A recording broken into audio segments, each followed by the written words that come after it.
Yeah, and this is the path, the start of it, where Angel Naranjo, the 16-year-old, died after he ran into a cable across the path. Now, we spoke to Angel's father today. He believes that that cable was tied across the path intentionally, although Metro has called this an accident. Now his family wants answers and also solutions to safety concerns on this path in order to prevent this from happening to another family. On July 30th, 16-year-old Angel Naranjo was riding a mini bike with his brother and friends on the Las Vegas Wash Trail when Metro police say a cable tied to a pole across the pathway hit Angel on the neck and he fell off his bike, dying from his injuries. And they had just gone through here up to Craig Ranch Park where they normally meet, and nothing was here. And on their way back is when the tragedy. According to Metro, the cable was slack and resting on the ground. It was not strung taut across the pathway. But Angel's dad, Rudy, says the other bikers had already untied it from the pole by the time police arrived. From here to the post, it was tied. If it were on the ground, all the kids would have gone just right over it. Nothing would have happened. Angel's family has now hired a private investigator to look into the case. Rudy says the wire that killed Angel was still there 6 days later. This particular wire was still here until we hired our firm, and they found out. Then that very day, they came and cut it and took it in for forensic analysis. After that, Rudy says he's found other loose cables detached from the fencing along the trail. Just the fact that that wire up there is still hanging there and that I'm able to do it with no tools right now. I can go up there and tie it around the next post from where my son died. That's very discomforting. Now Rudy is urging city and county officials to clean up and resolve the safety concerns on the bike trail, including other loose cables and a lack of nighttime lighting on the path. The accident could have been prevented if the light was working. My son, he's not coming back, but we want to prevent another child in our community from dying, and it's not fair that tonight another child could die because of that negligence. Fox 5 reached out to Metro Police for any updates on this case and to ask if they're aware of the other loose cables on the path. They say this investigation is still ongoing. Angel's dad says he won't accept that answer as he's left mourning a young son who had a passion for biking and the outdoors. Hug your kids. Hug your kids, because you never know when it could be that last time. Just hug your kids. Love them. And Rudy says that his other son, who was riding behind Angel when this happened, also was injured in the incident. He had to have an 8-hour surgery. He says he's doing better now, but of course traumatized having to watch what happened to his brother Angel. Reporting live from the Las Vegas Wash Trail, Shauna Kalafi, Fox 5 News, local Las Vegas. Got it on Monday. We had lunch. Fun memories, but also very thankful that we got home.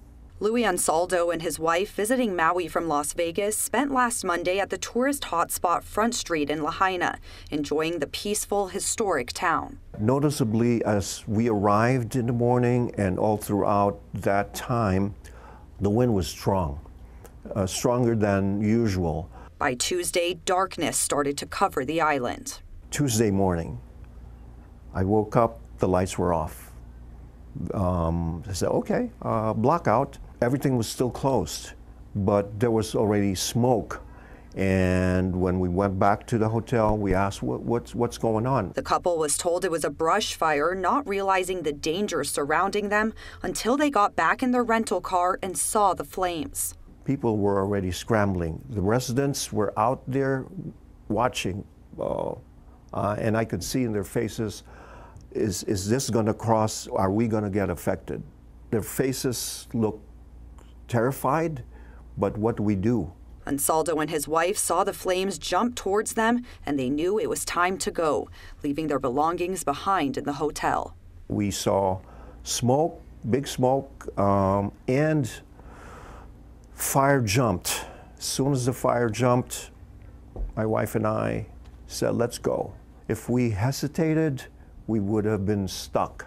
They drove for 3 hours in traffic out of Lahaina to a Walmart where they spent the night with others fleeing the flames. Some folks with their belongings, and some folks don't even have any. This was still early, and I see some folks buying necessities like pants, underwear. My perception of that, seeing that, they can't go home or they lost their home already. The couple flew back to Las Vegas on Wednesday, still feeling the pain on the island, as houses have been destroyed and many lives lost, treasured memories and the rich history of Lahaina now charred by the flames. And the history is gone.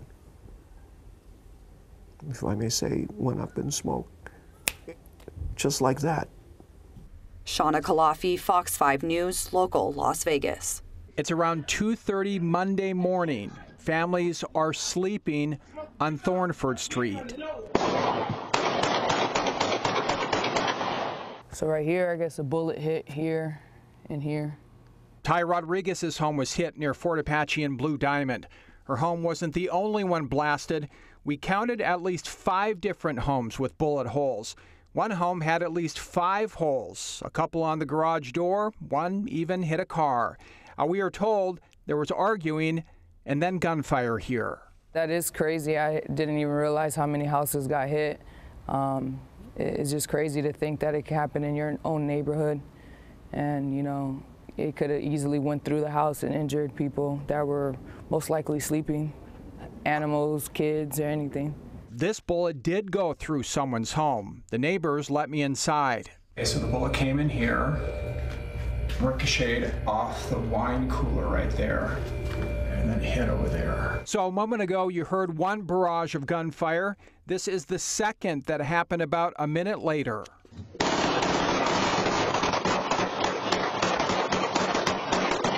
We heard that over 50 shots were fired in this neighborhood. God. That's unbelievable. Terrible. Terrible. Why? Why those kids bring gun to the private birthday party? Are they crazy?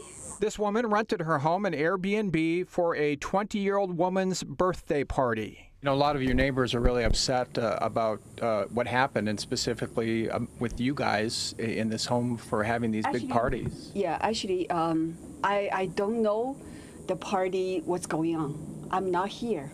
It's a Saturday, Sunday, Monday. 3 days I'm not here. She says she also didn't know about the damage, so we showed her. If you want to look, there's bullet holes right over here. You see the vase has got a hole. There's 2 holes right there.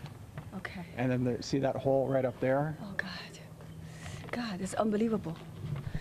I'm really sorry. When we were showing her this home, someone came home. There's a bullet hole in his car, too. Do you see the bullet hole in his car there? Yeah, I see it. God, it's unbelievable. She then walked up to a man and hugged him. No party anymore, no party. I swear no party for here. House. 2 shots at the car, 7 shots at the house. I will invite everyone to my place to really deeply apologize, and I will fix anything for you too. You know, I responsible for that. I'm really sorry for that. He said he's glad no one was shot, including his kids. He then left and said he'd talk to her later and wasn't up to talking with us after a pretty scary scene, not just for him, but many people.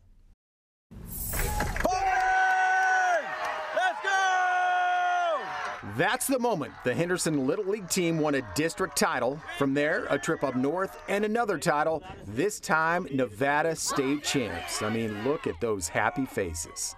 It was crazy. Like, everyone was jumping up and down, throwing their gloves. It's never happened before for us. It was really cool. We're first people in Henderson to do it, and that felt really cool. First of all, it was the first time we've ever won state for, like, Henderson. For Little League in like 37 years. A special moment for a special team. By the way, Arlie here goes by another name too. It's a Big Hoss. Big Hoss, I guess you can imagine that a little bit. He's a big boy. It's bombs. This team is full of fun nicknames. Joseph goes by Car Keys, and Logan, what about you? They like to call me Cookie. Cookie? Why? Because I sometimes look at strikes down the middle. When he does swing, look out. Cookie also hits bombs, lots of them. Ryan Griffin is the head coach of this fun bunch. His journey to this moment started 36 years ago. Actually, 36 years ago, I was on the very first Henderson Little League All-Star team. And we lost, and obviously we haven't won since then. So it was unique that I could be out here with my son, coaching him, and then watch them win state. So it's taken 36 years to reverse the curse that you started. That's exactly right. That's right. That's exactly right. Here's another perk of winning state. No school on Monday. It's going to be so fun. Skipping school, hanging out with my friends. So you get to skip school? Oh, wow. This weekend, the boys head to California and the Little League World Series Regional Tournament. If they win that, these local 12-year-olds will head to the Disneyland for baseball players, Williamsport, Pennsylvania, and the Little League World Series. It's gonna be crazy. Super excited. Amazing. That'd be that's one of my biggest dreams to do that. It's gonna be awesome. Yeah. Representing the state, it's a big deal. I'll be honest, I'll be a little disappointed if we don't get to Williamsport and cause some damage there. It's gonna be a lot of pressure, but it's gonna be a lot of fun too. It'd be amazing. It'd be a dream for all of us.